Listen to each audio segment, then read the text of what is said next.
Bismillahirrahmanirrahim. Assalamualaikum warahmatullahi wabarakatuh. Alhamdulillahirabbil alamin. Wassalatu wassalamu ala asyrofil anbiya'i wal mursalin wa ala alihi wa sahbihi ajmain. Pertama-tama, marilah kita ucapkan rasa syukur kita terhadap kehadirat Allah Subhanahu wa taala, di mana Allah masih memberikan kita nikmat keislaman, nikmat keimanan, dan nikmat dapat bertemu di acara Gebiar Muharram bersama Al-Ustadz Pilmon Ginting SPD. Saya ucapkan terima kasih kepada para peserta ceramah online Gebiar Muharram telah bergabung di Zoom acara Gebiar Muharram ini. Mudah-mudahan acara kita diberkahi oleh Allah Subhanahu wa taala. Oke, kita langsung saja ke pembacaan tilawah Al-Qur'an sebelum kita memulai acara ceramah online kita ini. Kepada Farhanul Khair, dipersilahkan dengan hormat.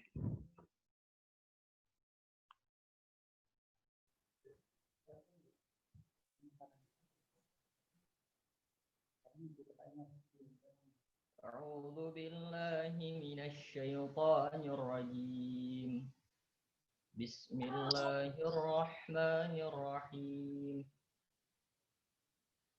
وقالت اليهود ليست النصارى على شيء وقالت النصارى ليست اليهود على شيء وهم يتلون الكتاب كذلك قال الذين لا يعلمون مثل قولهم والله يحكم بينهم يوم القيامة فيما كانوا فيه يختلفون ومن أظلم ممن منع مساجد الله أن يذكر فيها اسمه وسعى في خرابها أولئك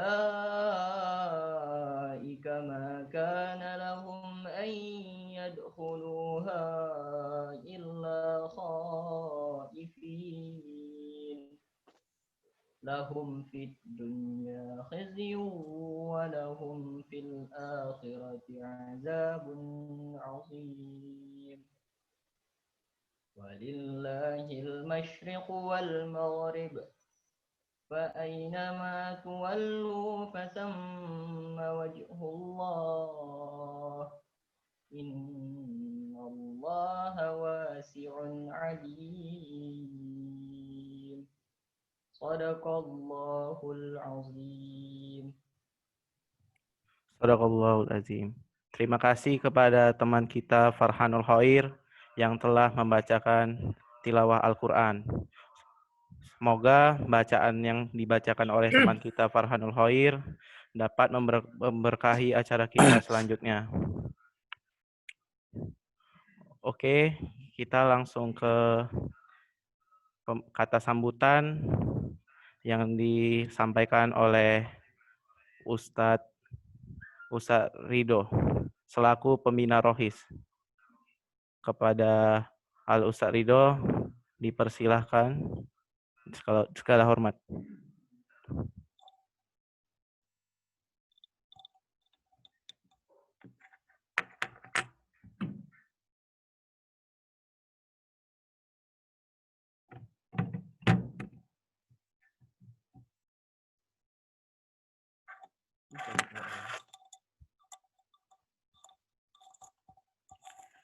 Baik ya, Assalamualaikum warahmatullahi wabarakatuh.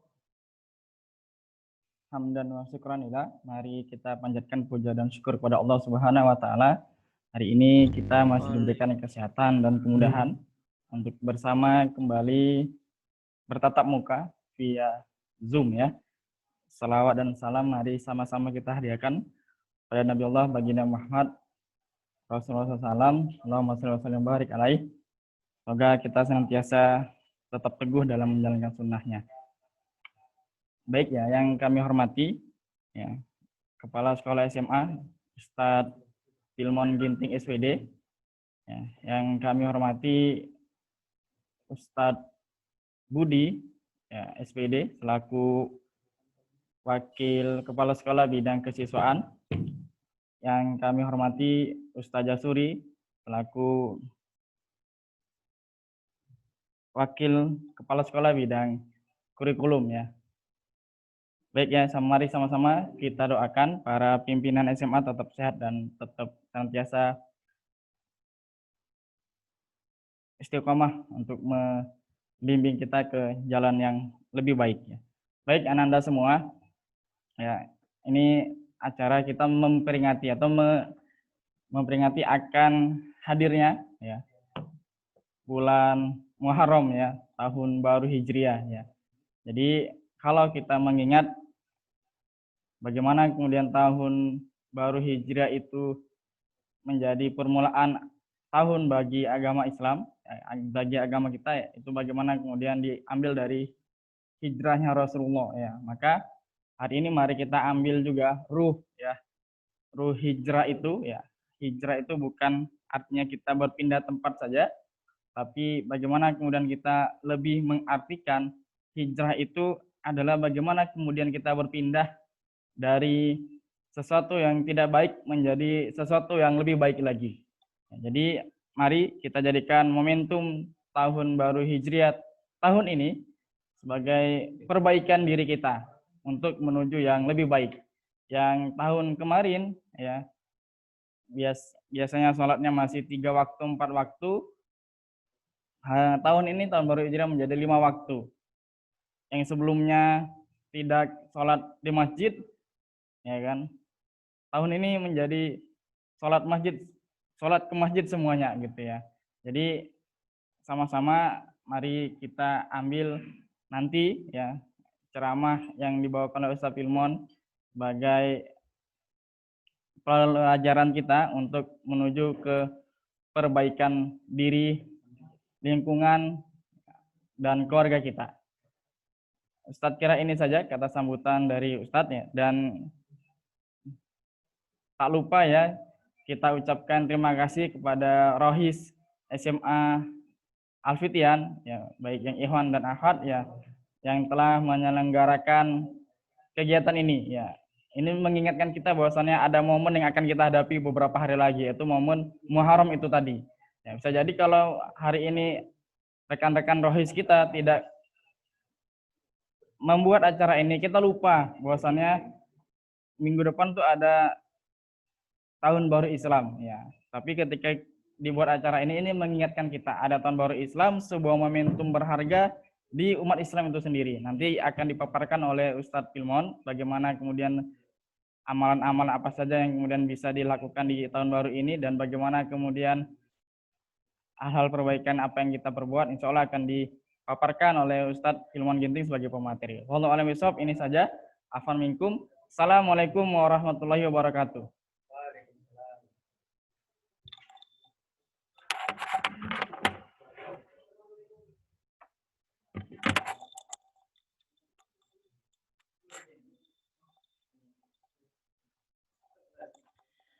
Terima kasih kepada pembina Rohis SMA IT Alfitian Medan, Al Ustadz Ridho.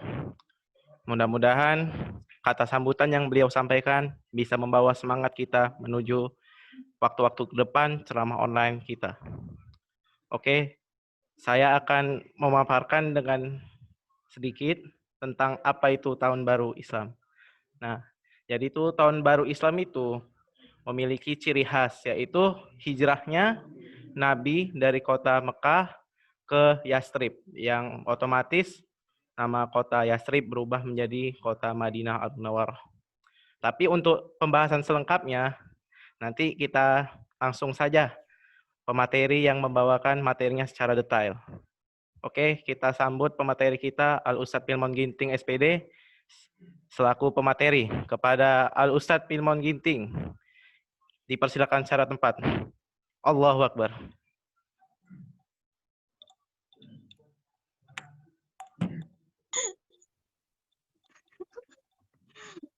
Sama warna ini. Bilang tadi ya.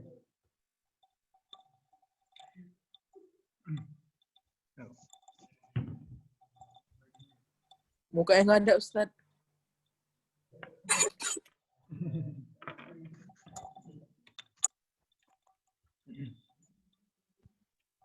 Bismillahirrahmanirrahim. Assalamualaikum warahmatullahi wabarakatuh.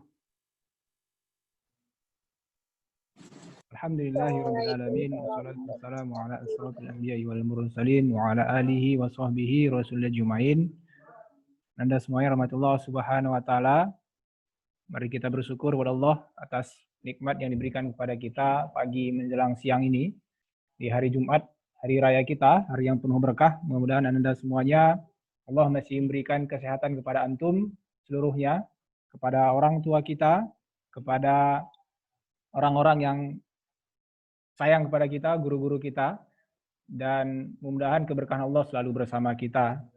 Anda ini sudah hampir mendekati setengah tahun ya, kita tidak berinteraksi di sekolah, hanya bertemu melalui media Zoom dan media online lainnya. Mudah-mudahan rasa kita untuk berkeluarga, rasa kita untuk saling menyayangi, antara guru dan murid, antara sama teman, itu tetap terjaga, rasa ukhuwah kita tetap terjaga insya Allah. Salam kepada Rasulullah Muhammad Sallallahu Alaihi Wasallam.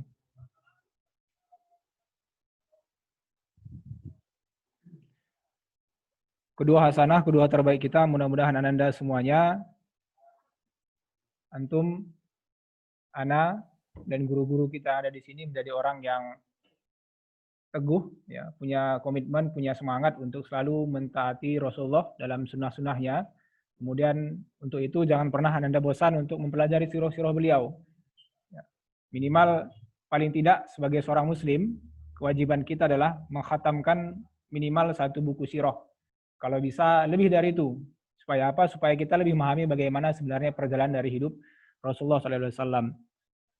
Baik Ananda, sebelum kita masuk ke materi tentang bagaimana pengorbanannya perjalanan hijrah Rasulullah SAW dari kota Madinah ke kota Yastrib, atau dari kota Makkah ke Yastrib atau Madinah, perlu dijelaskan sedikit tentang penanggalan Muharram ya. Jadi bulan Muharram, 1 Muharram bukan hijrahnya Rasulullah SAW dari Madinah ke Yastrib. Jadi awal tahun kita bukan diambil dari momen ini, momen hijrah Rasul, tetapi diambil dari karena Rasul hijrah pada bulan Rabiul Awal, ya, dan dikabarkan tiba di Madinah itu di sekitaran 13 atau 14 Rabiul Awal. Jadi Anda semuanya dari sejarah ini kita bisa melihat Muharram tidak identik dengan momen hijrah Rasulullah SAW.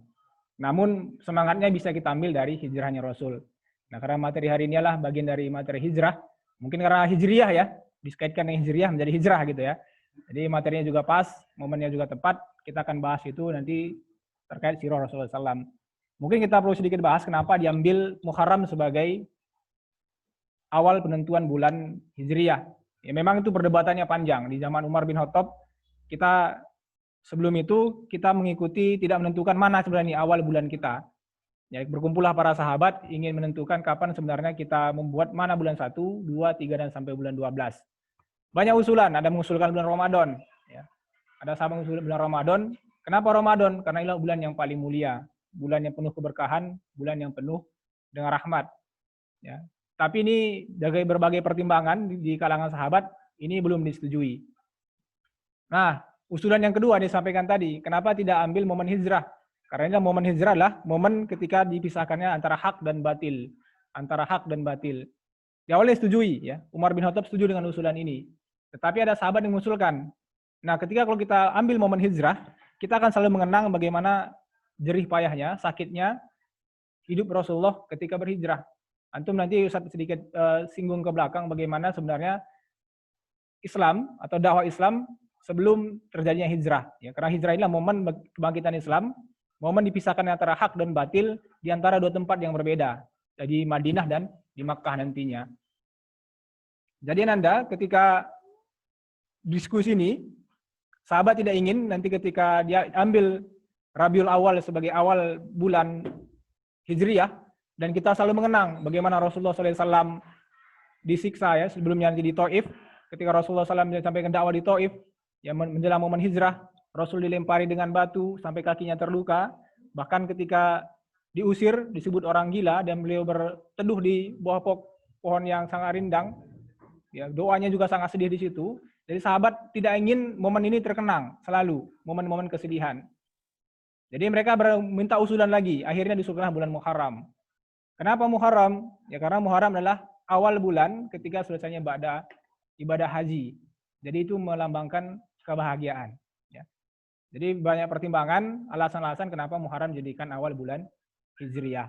Itu sedikit ya pengetahuan kita tentang awal mula kenapa Muharram ditentukan di bulan 1 Hijriah, itu ditentukan bulan Muharram, bukan di bulan Rabiul Awal atau momen hijrahnya Rasulullah SAW. Baik Ananda semuanya, kita masuk ke materi ya. Ustaz tidak lama, paling lama setengah jam. Jadi kita harap fokus. Kita ini bercerita tentang bagaimana Rasulullah SAW, Ustaz bagi jadi 3 fase. 3 fase sebelum hijrah, fase ketika hijrah, dan fase setelah sampai di tujuan hijrah, itu di Madinah. Rasulullah SAW, Nabi kita termulia itu lahir di Makkah, di kalangan suku yang sangat mulia, ya, suku yang sangat mulia. Hidup, lahir di kalangan kaum mulia, kemudian besar di usia 2 bulan dalam kandungan Rasulullah SAW sudah menjadi yatim, dilahirkan, kemudian diasuh oleh kakeknya, kemudian diasuh oleh pamannya, kemudian diasuh di Bani Sa'ad dan seterusnya sampai beliau berusia 25 tahun. Ini menggambarkan bagaimana Rasulullah SAW itu adalah orang yang dari kecil sudah diajari tentang perjuangan. Jadi tidak, kalau kita lihat sejarah Rasulullah SAW, tidak ada ditemukan hari-harinya lah, hari-hari yang tidak dalam berjuang, giat, dan berusaha dalam hidupnya. Tidak ada kata-kata santai. Sampai beliau menginjak usia balik. Bahkan sampai usia 25 tahun, Rasulullah juga selalu terlihat menjadi orang-orang yang gigih dalam bekerja, gigih dalam berusaha, dan menjadi orang yang terpandang cerdas. Ya. Cuma ketika mungkin antum masih ingat momen ketika Ka'bah banjir, Ka'bah batu-batunya, ketika orang-orang Quraisy membangun kembali Ka'bah, mereka bertengkar karena sifat orang Quraisy itu sukanya berperang. Ya. Nggak sor main kita gitu ya, kalau orang Medan. Itu sifat orang Quraisy juga. Kalau nggak senang main gitu. Jadi ketika sudah selesai, tinggal Hajar Aswad yang belum terangkat gitu, letakkan kepada tempatnya. Jadi mereka berdiskusi, sudah kaum kami saja, atau suku kami saja, atau rohi saja yang angkat. Enggak OSIS katanya kan, enggak pramuka misalnya. Gitu. Jadi kalau enggak ini berdebat lama, panjang mereka berdebat, sampai sudah ada mengeluarkan pedang dari sarungnya. Siapa yang ngotot, ayo main dulu gitu kan, kalau bahasa Medannya. Akhirnya mereka tidak menemukan kata sepakat, sehingga Rasul di sebuah kesepakatan, siapa yang pertama sekali akan lewat dari suku, maka dia akan menentukan bagi siapa yang berhak untuk meletakkan, suku mana yang berhak meletakkan Hajar Aswad pada tempatnya. Dan luar biasa, Allah berikan kemuliaan kepada Rasulullah SAW. Beliau hadir, ya ini belum diangkat jadi Nabi, beliau hadir, masuk, dan apa kata orang-orang Quraisy? Saya setuju dengan dia, inilah orang-orang yang jujur. Jadi sebelum diangkat jadi Nabi juga, seluruh orang Quraisy, orang-orang di Mekah itu mengakui kejujuran Rasulullah. Tidak ada orang yang ragu dengan kebaikan, kejujuran, dan akhlak beliau. Nah, ketika itu dengan kecerdasannya Rasulullah seperti yang antum ketahui meminta sebuah kain, letakkan batu Hajar Aswad di atasnya, kemudian sama-sama suku-suku yang ada di Mekah mengangkat batu kepada tempatnya dan kedamaian pun terjadi. Tapi Nanda, ya, setelah ini Rasulullah melihat ini Mekah kok semakin hari semakin banyak berhala, semakin banyak kerusakan gitu. Sehingga Rasulullah SAW mendapat ilham untuk keinginan dalam hati, jadi Allah Subhanahu wa taala untuk menyendiri. Itu makanya bagi orang-orang yang hijrah, bagi orang-orang yang ingin melakukan perbaikan, butuh satu masa, satu titik kita harus menyendiri, berkhaulat dengan Allah Subhanahu wa taala. Ini Ustadz, ana, ustaz-ustaz di sini, antum semuanya, pengurus Rohis, pengurus OSIS, Pramuka, dan kita semua di Yayasan Al-Fitian Medan, butuh satu masa kita harus menyendiri. Karena sehebat-hebatnya ulama, sehebat-hebatnya orang soleh, dia akan menemukan titik jenuh dalam kesolehannya. Ketika ilmunya banyak, dia akan jenuh dengan ilmu yang dimilikinya. Itu makanya butuh satu titik kita harus menyendiri. Di mana? Mungkin di masjid, atau ke tempat-tempat yang jauh dari keramaian. Ngapain? Itu berkhalwat dengan Allah Subhanahu wa taala. Berdoa, berzikir, mengingat penciptaan Allah, mengingat dosa-dosa dan sebagainya. Sehingga apa? Muncul gerakan, muncul kebersihan hati, muncul pertolongan Allah Subhanahu wa taala. Itu Rasulullah ya, izin ke istrinya, ini sudah menikah ya. Istrinya untuk ke Khadijah untuk berkhalwat di Gua Hira. Ya, ketika berangkat ke Gua Hira ngambil beberapa makanan, setelah habis nanti turun lagi ambil balik lagi gitu. Nah, suatu hari ya, seperti yang diceritakan, Jibril datang ya, kepada Rasulullah SAW menurunkan ayat ya tentang Iqra. Ya. Dia turun, Rasulullah dipeluk sebagainya, Rasul ketakutan dan balik. Ini kita cepat ceritanya ya, balik ke rumah menemui Khadijah ketakutan. Gitu. Nah, inilah titik mula dakwah Islam. Islam yang muncul di kota Mekah. Dan inilah mulai titik mula nanti Rasulullah mulai dibenci dengan dakwah yang dibawanya. Nah, ketika dia balik dari Gua Hira, ketika mendapatkan ayat Iqra dan seterusnya, menemui Khadijah, kemudian Khadijah menyelimuti Rasulullah SAW. Ya, kenapa Rasul ketakutan? Wajar. Kita juga takut kan, dengan datang makhluk walaupun malaikat, antum juga ketakutan juga. Besar, ya, putih, walaupun ganteng, badannya besar tuh dipeluk. Dia menyampaikan sesuatu kepada kita pasti ketakutan. Sama dengan Rasulullah SAW. Ya. Dia antara sadar dan tidak, dia meyakinkan diri bahwa ini memang betul-betul dari Allah Subhanahu Wa Taala. Dia pulang gemetaran, dan ini juga menjadi tanda bahwa Rasulullah seorang nabi. Ya, kalau dia memang mengarang-arang agama ini, tentunya dia tidak ketakutan. Ya. Dan tidak mencari tahu kepada orang-orang soleh atau ahli kitab ketika itu. Ya. Jadi setelah pulang, Khadijah menyelimuti Rasulullah SAW. Nah, itu makanya satu ilmu di sini Anda, bagi yang akhwat, ya nanti kalau sudah berkeluarga, ini ilmu dari Khadijah ini. Nanti ketika suaminya, kalau berkeluarga, pulang dari rumah, jangan langsung ditanya. Ketika dia capek, jangan ditanya langsung gitu. Nanti ada ilmunya di materi yang lain. Selanjutnya Anda semuanya, dimulai Waraqah. Ya. Waraqah mengatakan, apakah ditanya tentang latar belakang Rasulullah SAW. Ya, ditanya salah satunya adalah bagaimana Rasulullah SAW pernah menjadi penggembala domba atau tidak. Kalau nanti baca sirah semua sejarah para nabi, ternyata semua para nabi adalah penggembala domba. Jadi kalau antum ada yang jadi pengusaha domba, ya peternak domba, antum menjadi pekerjaannya para nabi. Kalau ada peternak domba itu bukan main-main ya. Itu pekerjaan para nabi. Makanya kalau antum ada rezeki, segeralah menjadi peternak domba, ya kan. Penting ini domba, kenapa? Karena ini bagian dari konsumsi yang wajib dikonsumsi oleh setiap manusia, apalagi di bulan kurban kan, itu menjadi bisnis yang sangat baik. Kata Waraqah, ini kalau saya masih hidup, saya menjadi orang yang pertama membela Rasulullah SAW. Artinya ahli kitab pun sudah menunggu kedatangan Rasulullah SAW. Dan kata beliau, seorang nabi pasti akan dimusuhi oleh kaumnya. Nah, sama dengan Rasulullah SAW, setelah disampaikan dakwah secara sembunyi-sembunyi, yang jadi orang pertama sekali menerima Islam adalah Khadijah. Kemudian diikuti oleh Ali bin Abi Thalib, Abu Bakar, dan sahabat-sahabat yang lain. Nah, ketika diam-diam, orang Quraisy merasa itu masih biasa-biasa saja, biarin saja. Siapa sih Muhammad gitu kan? Anak yatim, tidak punya harta yang banyak, tidak punya kekuasaan. Gitu. Nah, ketika mulai Islam, ya orang-orang Islam mulai banyak, orang-orang di Makkah banyak mulai Islam, sehingga orang-orang petinggi Quraisy menjadi terganggu. Ya. Rasulullah SAW dan pengikutnya mulai diganggu. Kalau kita lihat sejarah, Sahidah pertama, ya, Ammar bin Yasir, ya, kemudian ibunya dibunuh dalam waktu yang bersamaan, Sumayyah. Ya.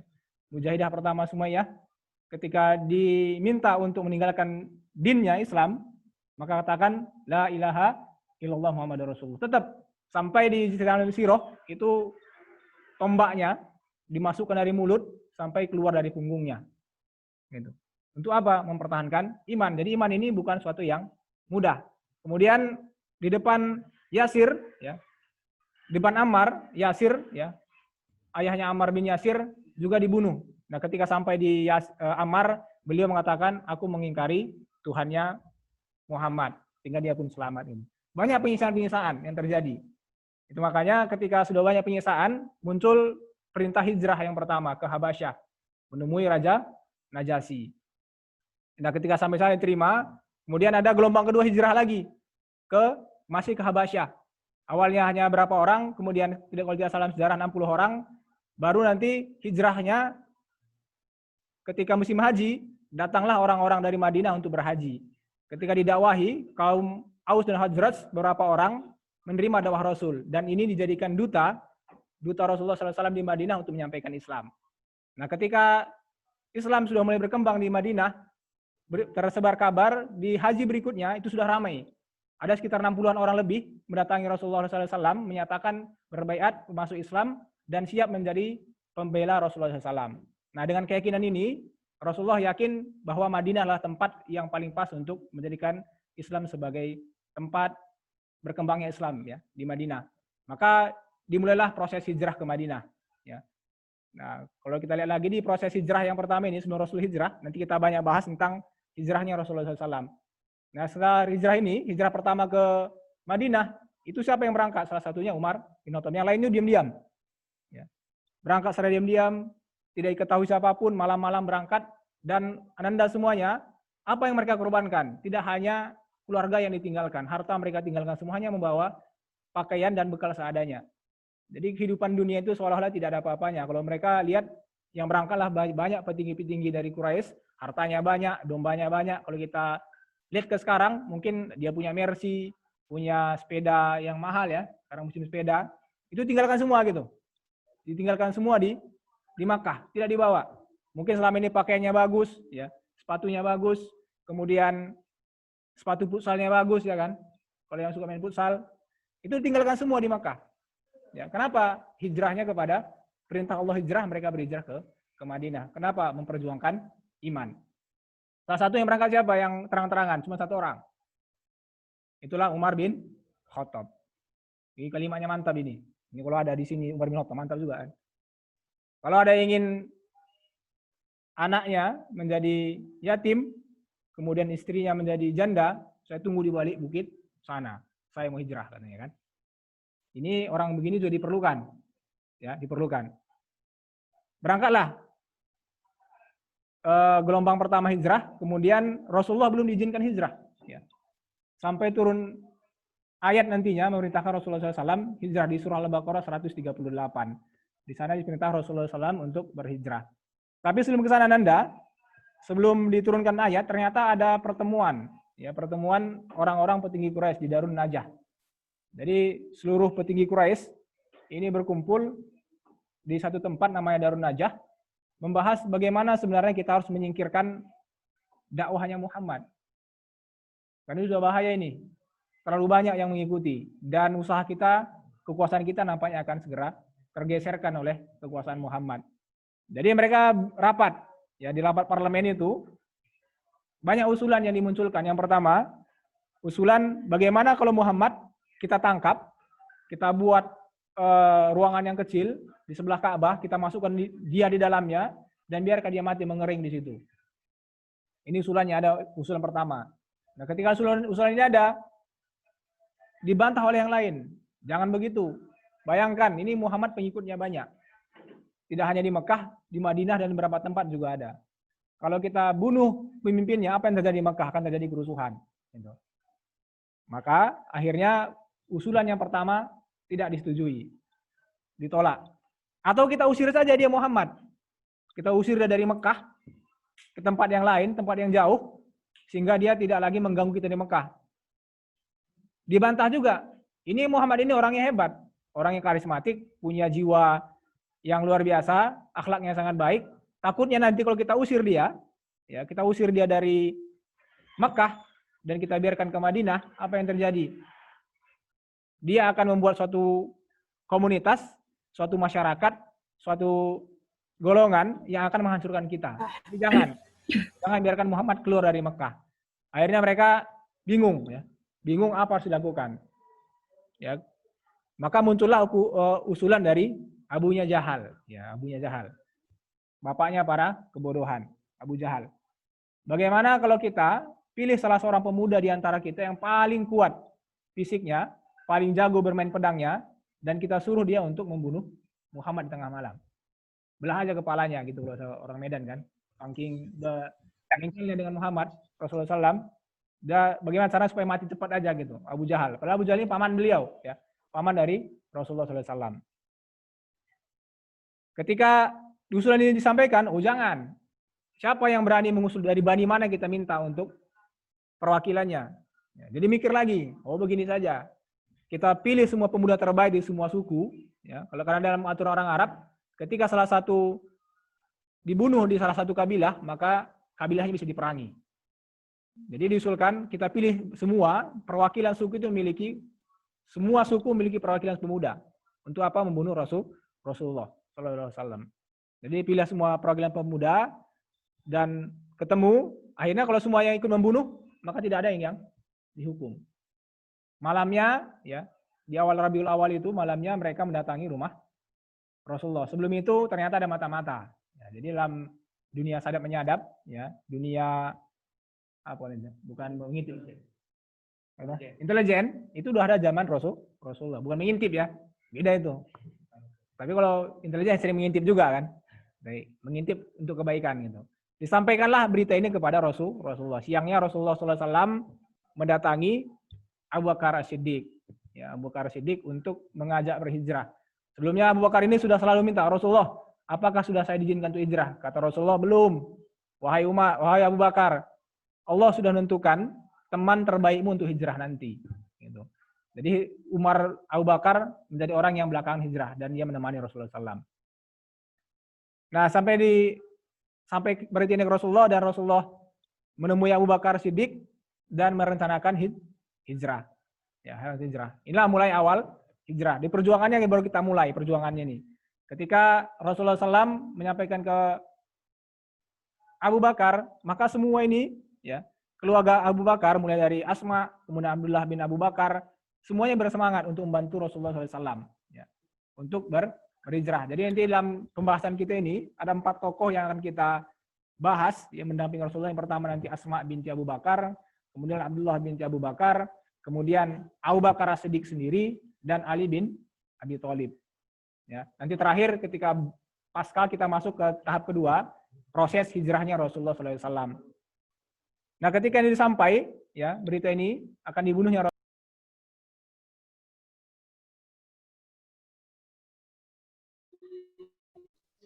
Sabar ya dicari. Nonton live IG-nya aja. Ayo. Udah dengar ya?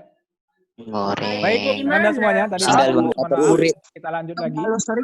Udah ada suaranya, diamlah. Ketika berangkat berhijrah, ternyata dari jauh-jauh hari, ya kita bahas yang pertama ini kita bahas Abu Bakar As-Siddiq dulu ya. Ternyata jauh-jauh hari Abu Bakar As-Siddiq sudah menyiapkan tunggangan terbaik untuk hijrah bersama Rasulullah SAW. Itu maka di rumah beliau sudah disiapkan ya 2 ekor unta terbaik. Ya. Jadi persiapan ini jauh-jauh sudah disiapkan. Ya. Karena semangat untuk berhijrah. Kita sampaikan, wahai Abu Bakar, Allah telah milih kamu untuk mendampingi saya untuk berhijrah. Itu Abu Bakar menangis. Ya. Menangis terseduh-seduh karena ini kemuliaan yang sangat luar biasa. Begitu banyak sahabat, ada Abu Bakar, ada Umar bin Khattab yang badannya begitu kuat, jago bergulat, tapi tidak pilih Allah Subhanahu wa taala untuk mendampingi Rasul untuk berhijrah. Kemudian ada Ali bin Abi Thalib, ya, ada Hamzah paman beliau yang kekuatannya luar biasa, tapi tidak dipilih oleh Allah Subhanahu wa taala untuk mendampingi Rasul. Yang dipilih adalah Abu Bakar As-Siddiq. Jadi ulama menyampaikan untuk dalam perjalanan ya hijrah, perjalanan kemanapun kita bermusafir, maka teman untuk perjalanan itu akan sangat menentukan. Itu makanya sunnah salah satunya ketika antum dengan teman-teman ingin saling mengenal, syaratnya satu. Kalau antum belum pernah jalan-jalan dengan beliau, bermalam, tidur bermalam dengan beliau dan perjalanan, maka antum belum kenal teman antum. Jadi, antum udah pernah jalan-jalan dengan Muzamil? Belum pernah ya? Jadi sudah tahu. Apalagi satu asrama kan. Bagi yang belum pernah, walaupun kawan dekat di sekolah, itu belum kenal. Karena dalam perjalanan akan kita ketahui bagaimana sifat-sifat sebenarnya. Ya. Kalian nggak mau bayari makanan, ya kan? 3 kali berapa? Dan tidurnya juga terlihat ketika dalam perjalanan. Itu akan melihat karakter kenapa Allah Subhanahu wa taala menentukan Abu Bakar As-Siddiq sebagai pendamping Rasul sallallahu alaihi wasallam. Nah, ketika berangkat Anda semuanya, ini perjalanan tidak langsung hijrah. Jadi Rasulullah SAW mengarah selatan, ke arah selatan, kemudian menuju Gua Sur, ya. 12. Dan kurang lebih 3 malam beliau menginap di sana. Menginap di sana. Ya. Nah, dari sebelum masuk ke gua, ya kalau kita berdua ini jalan, ada lubang, ingin kita menginap di situ, siapa yang masuk duluan? Pasti kita udah antum duluan, Anda belakangan. Karena di gua biasanya ada apa? Ada lipan, ada kalajengking, ada ular dan sebagainya. Tapi apa yang dilakukan oleh Abu Bakar Siddiq? Rasulullah tunggu dulu, jangan masuk dulu. Biar saya dulu yang masuk. Jadi ketika Abu Bakar masuk dalam gua, Abu Bakar langsung mengambil batu-batu, menutup semua lubang-lubang yang ada dalam gua. Dengan kain dan dengan batu-batu yang ada. Kecuali 2 lubang. Karena batunya juga habis, kainnya sudah habis, ada 2 lubang yang tidak tertutup. Apa yang dilakukan Abu Bakar? Abu Bakar meletakkan kakinya di lubang tersebut, menutup lubangnya, kemudian memanggil Rasulullah SAW masuk. Ini gua yang tidak terlalu besar ya. Jangan terbayangkan gua seperti gua Batman ya, atau apa. Gampang masuk tidak, ini gua yang kecil. Jadi ketika Rasul masuk, Rasul tidur di pahanya Abu Bakar. Saya bayangkan tuh, saking dekatnya Rasul dengan Abu Bakar. Itu pernah nggak? Sering ya di kelas ya? Tidur ya di punggung kawannya ya? Bagian ikhwah. Ya. Rasul tidur di pangkuan Abu Bakar karena letihnya. Karena tadi kaki Abu Bakar ini menutup 2 lubang dan ternyata ada isinya rupanya. Binatang berbisa. Disengatlah kaki Abu Bakar Siddiq oleh hewan ya bisa jadi kalajengking, bisa jadi ular. Karena tidak ingin mengganggu tidurnya Rasulullah, untuk menahan sakit, beliau menangis. Abu Bakar menangis, tidak bergerak sama sekali, untuk bayangkan. Untuk digigit ular, disengat, digigit semut saja dah sakit kali kan. Ini kalajengking gitu. Beliau tahan sakitnya, tidak ingin bangunkan tidurnya Rasulullah SAW. Saking cintanya beliau kepada Rasulullah SAW. Sampai yang tidak bisa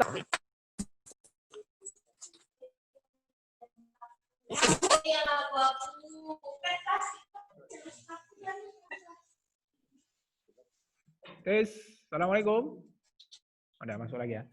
Sekuat-kuatnya kita menahan rasa sakit, itu yang tidak bisa tahan satu, air mata. Jadi air mata Abu Bakar ukuran sampai mengenai wajahnya Rasulullah SAW. Ditanya, wahai Abu Bakar, kenapa dengan kamu? Maka Abu Bakar mengatakan kakinya tersengat oleh binatang berbisa. Tapi dia tidak ingin mengganggu tidurnya Rasulullah SAW. Ini satu pengorbanan seorang Umar, bagaimana menginginkan nabinya Muhammad SAW ya, jauh dari keburukan, ya, jauh dari kesusahan, jauh dari penderitaan. Itu makanya Anda hari ini kita tidak memberikan kaki kita itu disengat oleh binatang berbisa, tidak memberikan tubuh kita untuk disakiti. Kita hanya diminta untuk menjadi umat yang taat kepada beliau, menjadi umat yang pintar, menjadi umat yang soleh, dan umat yang memiliki kemuliaan, karena salah kemuliaan antum semuanya juga bagian dari kemuliaan Islam. Hari ini kita tidak minta fisik, tapi jadilah orang-orang yang cerdas, orang-orang yang bisa membanggakan din kita, Islam insya Allah. Itu makanya ketika Rasul tahu, Rasul bangkit, dan Rasul hanya mengobati dengan air liur beliau, sembuh. Itu bagian dari pertolongan Allah Subhanahu wa taala.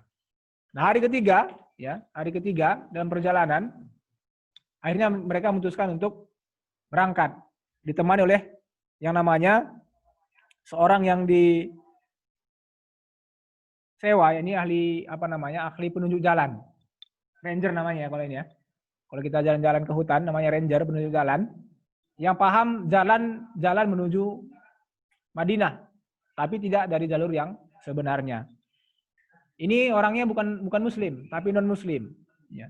Orang yang disewa ini bukan seorang Muslim, tapi non Muslim. Ini mengajarkan kepada kita bahwa kita seharusnya juga bisa bekerja sama dengan orang-orang yang walaupun dia non Muslim, kita harus bisa bekerja sama. Harus bisa saling tolong-menolong, saling bahu-membahu dalam hal yang tidak menyalahi agama. Gitu. Jadi toleransi itu sudah diajari Rasulullah SAW sejak dari dakwah Islam dimulai. Nanti kalau kita lihat sejarah berikutnya, itu sangat luar biasa sekali ya. termasuk kemarin yang heboh Hagia Sophia kan. Itu bagian dari toleransi Islam kepada agama-agama yang belum menerima Islam sebagai dinnya. Jadi penunjuk jalannya seorang muslim ya tidak terpercaya, tidak menghalangi dakwah Islam, dan kita boleh bekerja sama dengan orang-orang seperti ini. Tapi orang-orang yang memusuhi, ingin merusak, itu jangan. Ya, ingin merusak Islam itu jangan. Nah, ketika berangkat, ini Abu Bakar As-Siddiq seperti orang yang tidak tenang. Kadang di depan, kadang ke samping kiri, kadang ke samping kanan, kadang ke belakang. Melihat gelagat ini, Rasulullah tanya, wahai Abu Bakar As-Siddiq, apa yang kamu lakukan? Kenapa kamu dari tadi kadang di depan, belakang, samping, kanan, kiri? Maka jawaban Abu Bakar Siddiq lah jawaban cinta kepada Rasulullah. Dan ini juga menjadi jawaban cinta kita nanti, ya bisa kita sampaikan kepada Rasulullah SAW. Apa kata beliau? Ya Rasulullah SAW, ya Rasulullah, ketika saya di depan, saya khawatir nanti ketika saya di depan, saya khawatir nanti di depan ada musuh yang melukaimu, sehingga saya maju ke depan. Di depan saya juga tenang juga. Ketika saya depan, saya khawatir juga nanti dari belakang ada musuh yang melukaimu. Ketika saya di belakang, saya khawatir dari sebelah kiri ada musuh yang melukaimu. Ketika saya sebelah kiri, saya khawatir ada sebelah kanan yang akan melukaimu. Jadi kembali ke sifat yang tadi, ya, tidak hanya mendampingi perjalanan Rasulullah SAW, juga menjadi pelindung bagi Rasul, ya, Muhammad SAW. Itu makanya Anda antum perjalanan, teman baik dalam perjalanan tidak hanya sebagai teman berjalan, tapi jadilah sebagai teman yang menjadi pelindung. Pelindung kebaikan, pelindung akhlak, pelindung iman bagi teman-teman kita. Jangan sampai kita berteman dengan kita berjalan, berteman dengan kita, orang jadi tidak sholat. Orang jauh dari Allah Subhanahu wa Ta'ala. Tapi jadilah ketika orang berteman dengan kita, yang tadinya tidak sholat menjadi sholat, yang tadinya tidak berzikir menjadi berzikir, yang tadinya tidak berselawat menjadi berselawat. Itulah bentuk cinta kita pada Rasulullah SAW. Dan cinta kita apa hari ini? Anda semuanya, katakanlah ketika hari ini banyak orang-orang yang menghinakan Rasulullah, menyakiti Rasulullah dari segi namanya, mengatakan Rasul sebagai nabi yang hyperseks lah, nabi yang banyak istri lah, haus kekuasaan dan sebagainya, maka hari ini tugas antum adalah menjadi orang yang terdepan hari-hari membela Rasulullah. Jangan sampai ada orang-orang yang dengan sangat mudah menyakiti Rasulullah SAW dari segi nama baiknya. Nah, kalau hari ini kita ingin menjaga fisiknya tidak bisa. Tapi hari ini tugas kita adalah bagaimana kita menjaga nama baik Rasulullah SAW tetap baik, tetap harum, walaupun itu tidak butuh. Tapi itu menjadi kewajiban kita, Anda semuanya. Ya, itu tokoh yang pertama. Kemudian tokoh yang kedua adalah Asma binti Abu Bakar. Ini menjadi contoh bagi akhwat. Akhwat itu bukan orangnya lemah lembut, harus, ya, santun harus, tapi tetap harus punya fisik yang kuat. Itu perjalanan dari Mekah ke Gua Sur itu bukan perjalanan yang mudah. Menaiki bukit dan kerjanya apa? Hari-hari mengantarkan makanan Rasulullah dan Abu Bakar, ayahnya. Itu makanya ketika saking semangatnya, Asma ini dikenal dengan orang yang memiliki dua tali pinggang. Ketika ingin membungkus nasi itu, makanan itu untuk Rasulullah dan Abu Bakar, karena tidak ada tali pengikat, beliau lepaskan tali pinggangnya ya, dibagi dua gitu. Saking luar biasanya. Dan hari-hari beliau mengantar makanan. Pada malam hari, bukan pada siang hari, bukan pada pagi hari. Supaya apa? Supaya dia ketahui. Jadi bagi seorang akhwat, kita perlu mencontoh yang namanya Asma binti Abu Bakar. Yang perannya dalam dakwah, peran dalam hijrah dikatakan tidak mudah, tidak kecil. Fisik harus kuat juga bagi seorang akhwat. Apalagi dalam kondisi saat ini ya. Dalam kondisi saat ini, fisik harus kuat, kemudian keimanan harus kuat. Jadilah akhwat-akhwat, siswa-siswa putri yang jos, bahasa kita ya. Ya, jos. Kalau ada namanya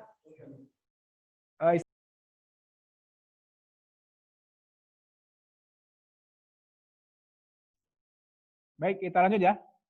Mohon maaf terputus lagi tadi sinyalnya hilang-hilang.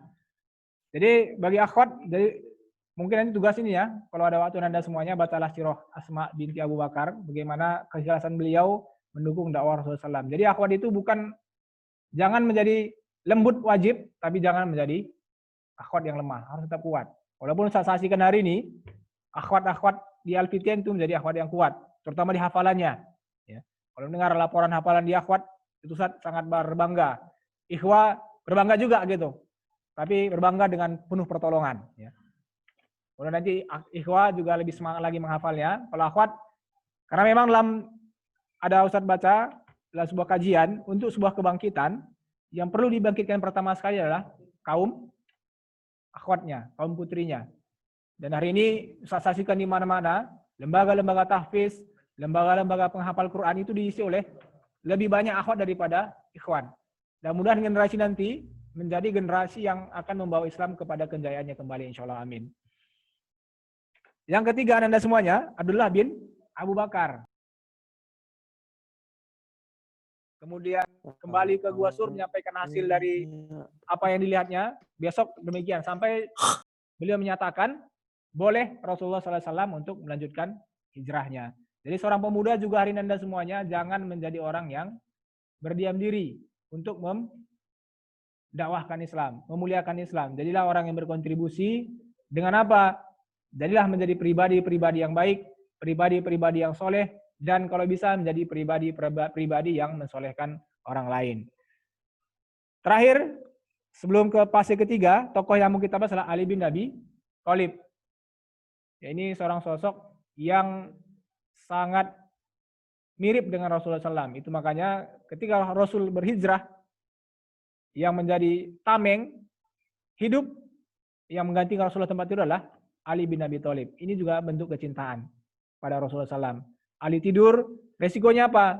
Ketika tanpa konfirmasi, para pemuda dari berbagai kabilah masuk, langsung menghujamkan pedangnya, maka orang pertama sekali meninggal adalah Ali bin Abi Thalib. Ini bukan tidur yang mudah, adalah tidur yang mempertaruhkan nyawa.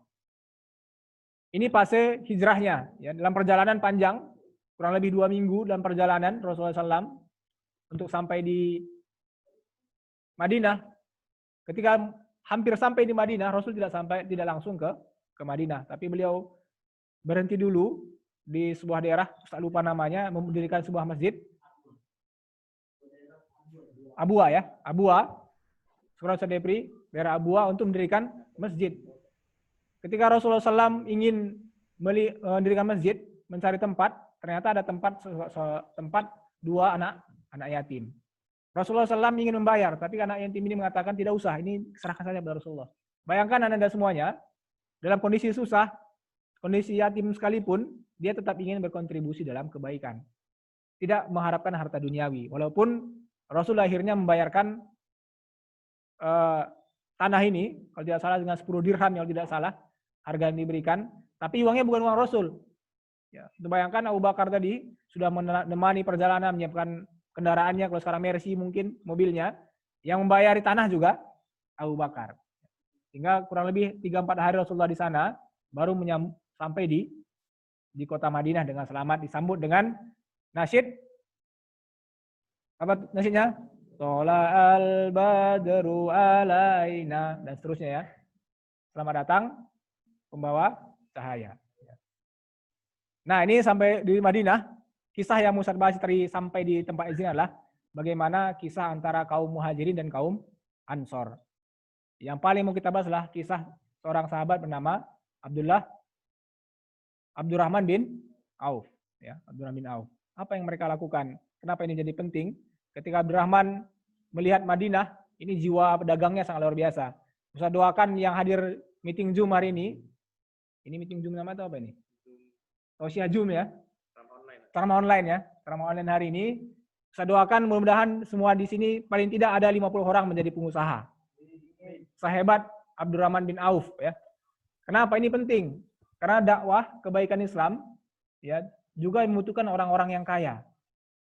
Orang-orang yang bisa memberikan kebaikan kepada saudaranya. Kalau kita jadi ustadz semuanya bahaya juga. Siapa yang ngasih makan ustadz? Iya kan? Betul kan? Jadi harus ada yang cari kehidupan ekonomi, ada yang belajar, ada yang menjadi tentara, pejuang, itu harus dibagi-bagi. Tapi hari ini memang umat Islam kekurangan pengusaha.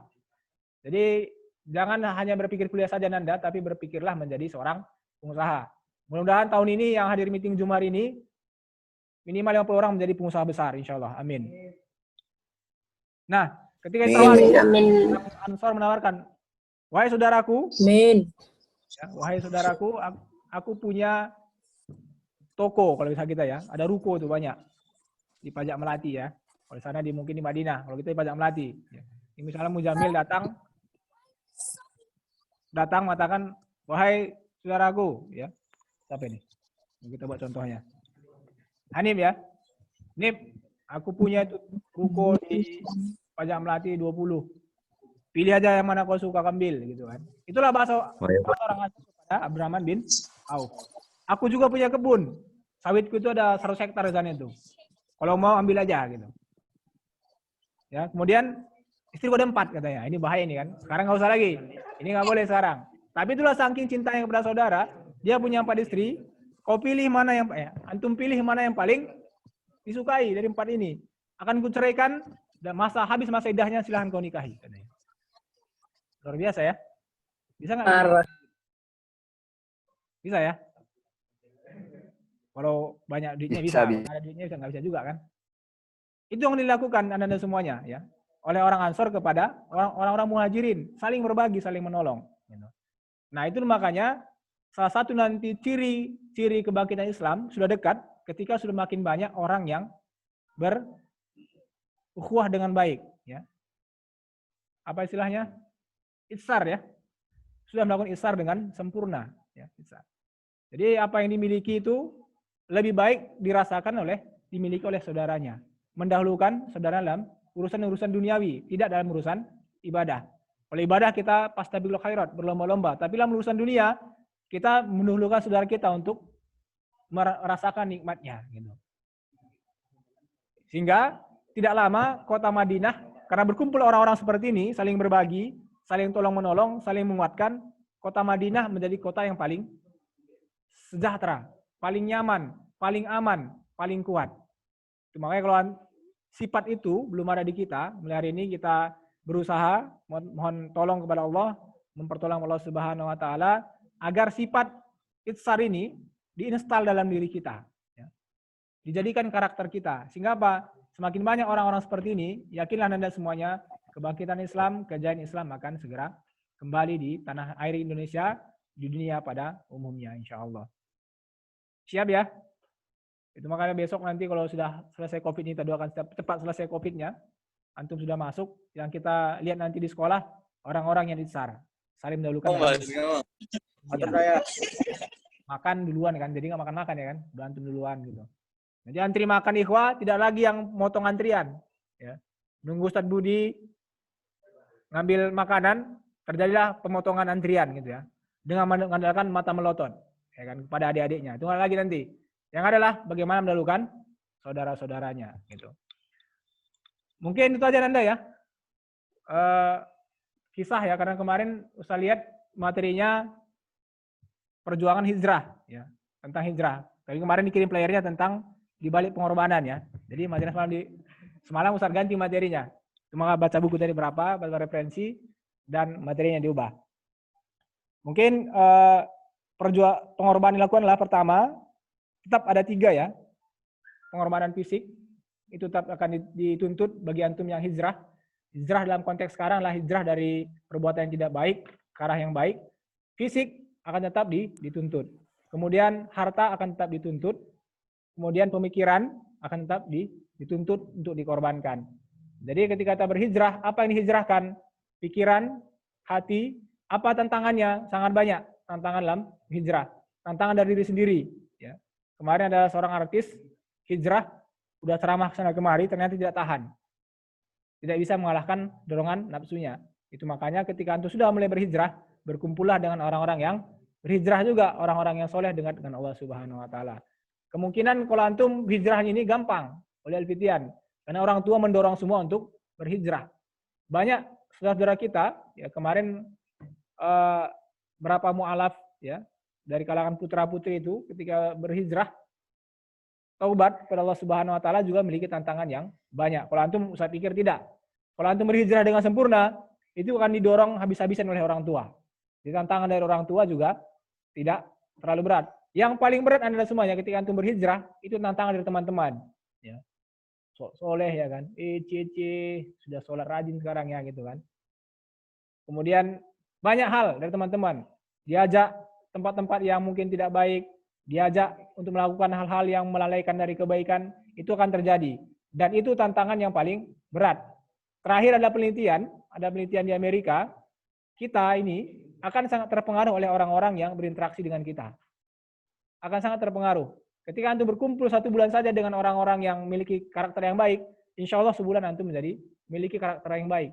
Tapi sebulan antum berkumpul dengan para pemabuk, mau tidak mau antum akan sedikit-sedikit mencicipi apa yang mereka konsumsi. Ini penelitian di Amerika. Ya. Jadi untuk mengubah masyarakat itu tidak dengan ceramah, tapi dengan mengubah lingkungannya. Sekarang kita berubah ini kan, Allah Subhanahu Wa Taala mengubah lingkungan kita dari COVID, dikasih virus saja kita berubah. Yang kemarin belajar duduk di kelas, belajar online ya kan, di rumah aja kan, buka handphone. Yang kemarin tidak dikasih pakai handphone, sekarang hari-hari disuruh pakai handphone. Jadi tinggal mengubah suasana saja. Ya, mengubah suasananya, mengubah kondisi lingkungannya, maka antum akan berubah. Jadi lingkungan sangat mempengaruhi karakter antum. Makanya Anda semuanya baik-baiklah, pandai-pandailah milih teman, pandai-pandailah milih lingkungan bergaul, sehingga antum juga menjadi orang-orang yang selamat dalam hijrahnya insya Allah. Mungkin itu saja Nanda ya, materi kita hari ini sudah 11.37, karena kita hari ini sholat Jumat. Kalau ada yang mau didiskusikan, nanti boleh diskusikan. Mungkin banyak kurangnya ya dari penyampaian tadi, tapi Ustaz ingin menyampaikan bahwa ternyata hijrah di zaman Rasulullah, fisik di zaman Rasulullah sangat banyak tantangannya. Hari ini kita diminta hijrah secara pemikiran, hijrah secara perbuatan. Mudah-mudahan hijrah yang mudah ini tidak membuat kita terlena, tapi kita bersemangat untuk selalu memperbaiki diri kita insya Allah. Assalamualaikum warahmatullahi wabarakatuh. Waalaikumsalam warahmatullahi wabarakatuh. Waalaikumsalam warahmatullahi wabarakatuh. Waalaikumsalam warahmatullahi wabarakatuh. Waalaikumsalam warahmatullahi wabarakatuh. Waalaikumsalam. Waalaikumsalam Babe. Masya Allah. Waalaikumsalam Babe. Waalaikumsalam. Waalaikumsalam.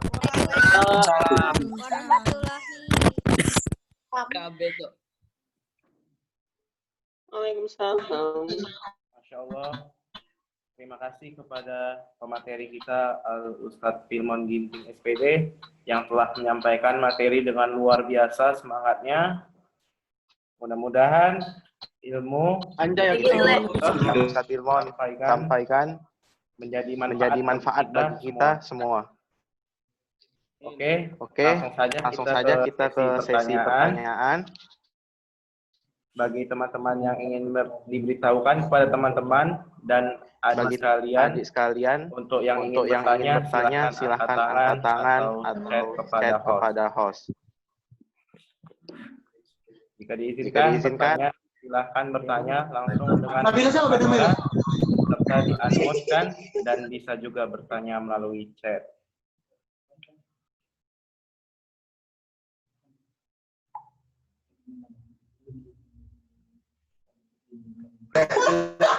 Enggak nampak apanya. Dan untuk teman-teman yang bertanya, silakan langsung dengan membuka kamera serta di-unmute-kan dan bisa juga bertanya melalui chat.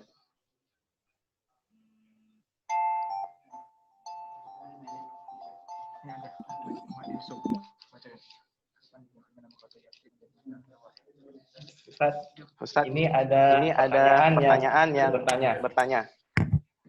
Kapan digantinya nama kota Yastrib menjadi Madinah Al-Munawwarah?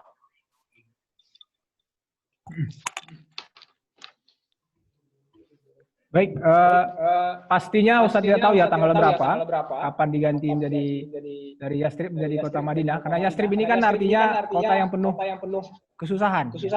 Jadi ketika belum melaksanakan hijrah oleh Rasulullah SAW, belum diganti Madinah. Ini kota Yastrib, kota yang penuh penyakit, penuh penderitaan. Karena di sana sering banyak orang kena pandemi. Itu maka disebut Yastrib. Yastrib itu orang kota yang banyak kesusahan. Tapi tepatnya kapan dirubah, Ustaz juga belum sempat baca, belum tahu. Nanti mungkin sama-sama kita bisa cek di buku-buku sirah atau mungkin dicek di internet juga bisa, insya Allah.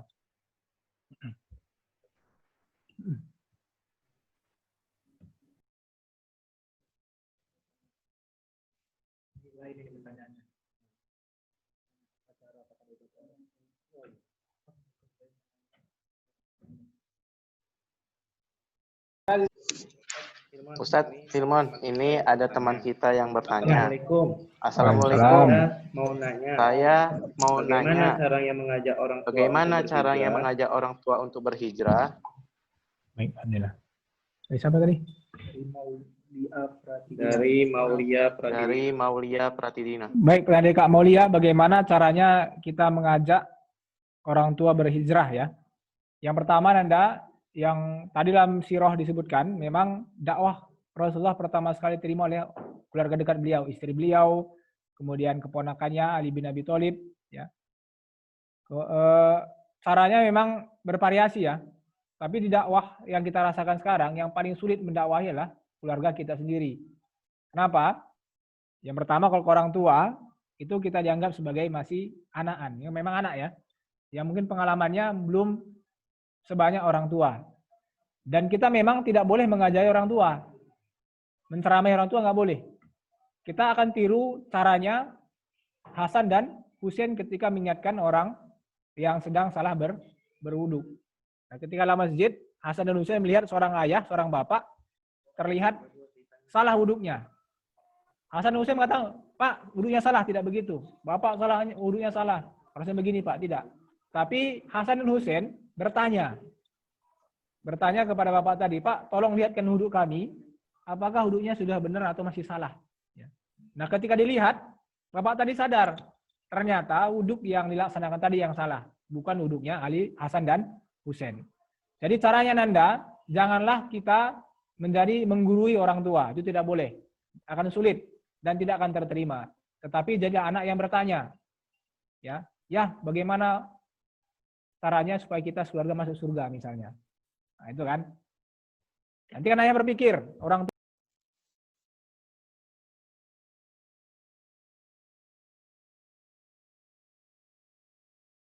ini Masya Allah. Ya, Ibu, ya, ayah bunda, bagaimana caranya supaya kita masuk surga sekeluarga? Ini pertanyaan yang luar biasa ini. Kalau antum tanyakan, orang tua akan menangis. Dan itu bisa jadi menjadi titik hijrah.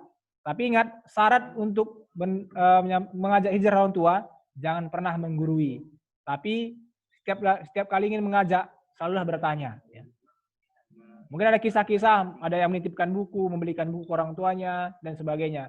Tapi cara Hasan dan Husain tadi, mungkin sangat efektif, bagaimana beliau berdua dalam kondisi masih anak-anak, itu bertanya kepada orang tua yang sedang salah wuduknya. Sama dengan kita nanti, coba aja bertanya, hal-hal yang mungkin bisa mengajak orang tua kita berhijrah. Salah satunya tadi, ya, ayah bunda bagaimana caranya kita masuk surga sekeluarga, bagaimana cara wudhu yang benar, bagaimana cara sholat yang benar, bagaimana mencari nafkah yang benar, dan sebagainya. Itu menjadi hal yang akan menjadi pemikiran orang tua kita masing-masing, insya Allah. Mungkin itu ya, kakak.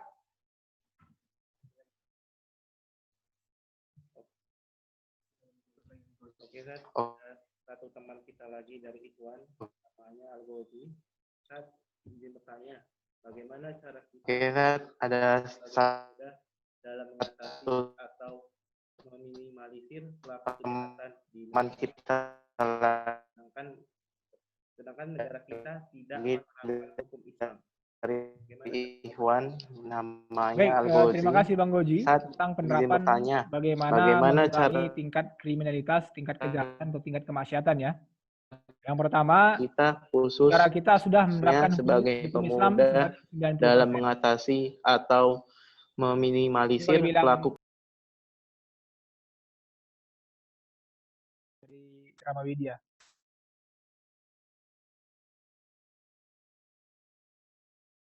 Sudah tersambung kembali?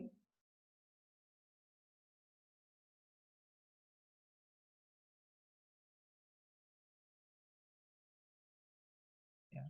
Dari mana? Kita sudah sholat, zakat sudah, haji juga dilaksanakan, ada berkurban, dan lain seterusnya. Tinggal 10% lagi yang belum, yaitu hukum hudud. Ya.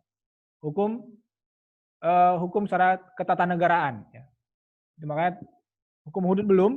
Nah, caranya gimana? Tidak mungkin kita mengubah hukum dengan duduk di sekolah saja, tidak. Makanya Bung Karno mengatakan, wahai warga negara Indonesia dari kalangan manapun, masuklah ke parlemen, ubahlah undang-undang dari sana. Gitu. Jadi bagi antum yang berbakat menjadi politisi, bisa membawa nilai-nilai Islam. Karena nilai-nilai Islam itu nilai-nilai yang universal. Dibawalah ke DPR, DPR RI, buat undang-undang yang bagus, lihat penerapannya di masyarakat terjadi atau tidak, dan seterusnya. Jadi untuk mengubah ini tidak bisa dari bawah. Karena itu urusannya bukan urusan pribadi, itu urusannya urusan negara, ya, urusan negara. Tidak bisa antum misalnya melihat maling misalnya, antum tidak punya hak untuk menghakimi, menangkap boleh, tapi menentukan hukuman tidak ada hak seorang muslim, ya, atau memberikan hukuman, memukuli, membakar hidup-hidup, itu tidak boleh. Yang boleh menghukum siapa? Itu negara. Jadi untuk mengurangi kejahatan, mengurangi kemaksiatan, tidak lain tidak bukan harus tugasnya tugas negara. Jangan laksanakan hukuman rimba ya, pribadi-pribadi. Ada zina, ya, perzinahan langsung kita tangkap, kita gebuki, kita giring di tengah-tengah masyarakat, tidak boleh. Karena kita sebagai pribadi tidak punya hak untuk memberikan hukuman atau menghakimi orang-orang yang melakukan kesalahan. Yang punya hak siapa? Itu negara, pemerintah. Makanya ketika ada maling, tangkap, serahkan ke polisi. Ketika ada tindak kriminal yang lain, tangkap, serahkan kepada pihak yang berwajib. Minimal kepala desa atau lurah atau kepling. Itu mereka punya hak untuk memberikan hukuman, ya, memberikan keputusan terhadap warganya. Tapi kita secara pribadi tidak punya. Jadi kalau kita ingin mengurangi kerusakan, yang pertama masuklah ke sistem hukum. Jadilah antum jaksa yang baik, jadi hakim yang baik, jadi polisi yang baik, jadi tentara yang baik, kemudian jadilah anggota DPR yang baik, jadilah bupati, jadilah gubernur, jadilah menteri, dan jadilah presiden. Kalau itu bisa antum lakukan, gampang. Misalnya antum hari ini Bang Goji jadi presiden, tinggal antum buat keputusan peraturan perundang-undangan, semua tempat maksiat ditutup se-Indonesia, tutup. Antum katakan, saya tidak mau tahu, mulai besok begal harus hilang di bumi Indonesia, begal akan hilang. Saya tidak mau tahu seminggu ini narkoba harus hilang, akan hilang. Betul. Lagi tambahan terakhir tadi terputus, jadilah petugas keamanan, polisi yang baik, tentara yang baik, anggota DPR yang baik, camat yang baik, gubernur yang baik, bupati yang baik, presiden yang baik, anggota DPR yang baik, maka akan muncul sebuah gerakan kebaikan. Ya.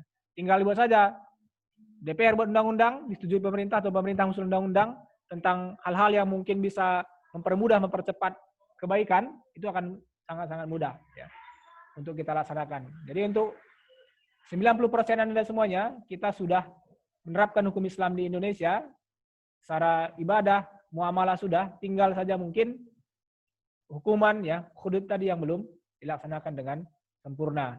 Itu dilaksanakan sempurna ketika kapan? Ketika undang-undang kita yang sesuai dengan hukum-hukum Islam. Jadi caranya ya seperti kata Bung Karno, antum masuklah ke DPR, antum jadilah eksekutif yang bisa mengeksekusi undang-undang. Ya. Itu mungkin Bang Goji jawabannya. Mungkin itu Anda ya. Terima kasih banyak atas partisipasinya. Mudah-mudahan antum semua diberi kesehatan sekali lagi dan dikuatkan kita menjadi orang-orang yang berhijrah ke arah kebaikan dan menjadi orang-orang yang selalu cinta kepada Rasulullah SAW dan bisa membawa ayah, ibu, dan keluarga kita menuju jannahnya Allah Subhanahu wa taala. Sekali lagi mohon maaf bila ada kesalahan. Assalamualaikum warahmatullahi wabarakatuh. Waalaikumsalam warahmatullahi wabarakatuh.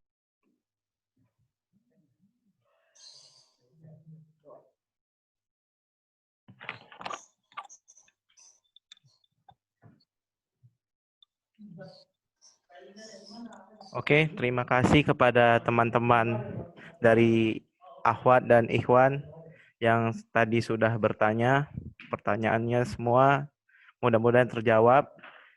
Oke, kita langsung saja ke sesi doa yang dibawakan oleh Ustadz Ahmad Syar'i.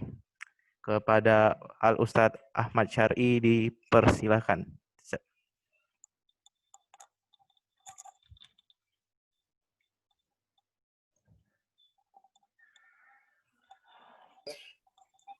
Tur, aku kamar mandi ya, Tur.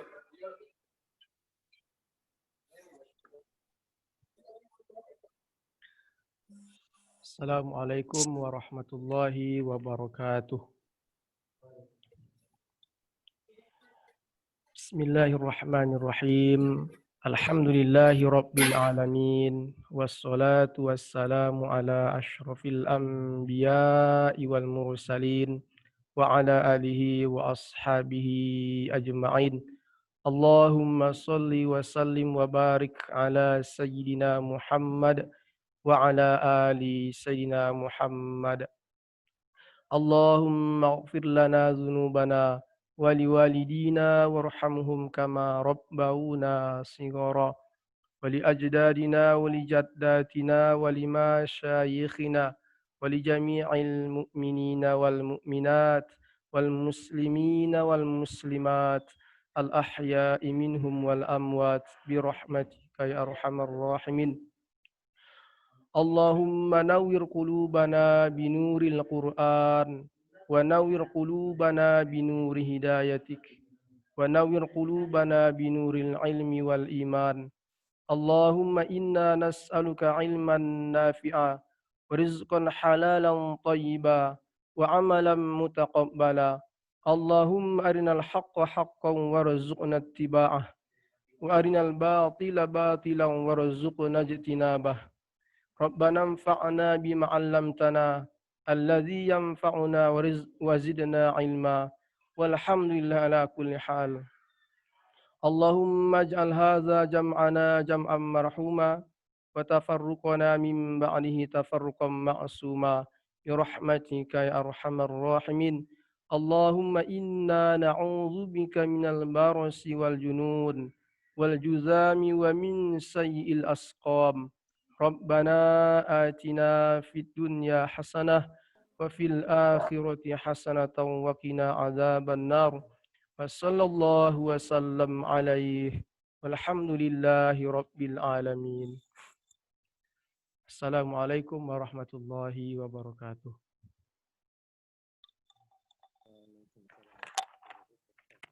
Waalaikumsalam. Waalaikumsalam warahmatullahi wabarakatuh.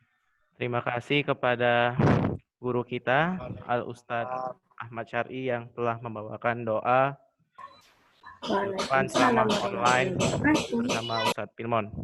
Tapi sebelum acara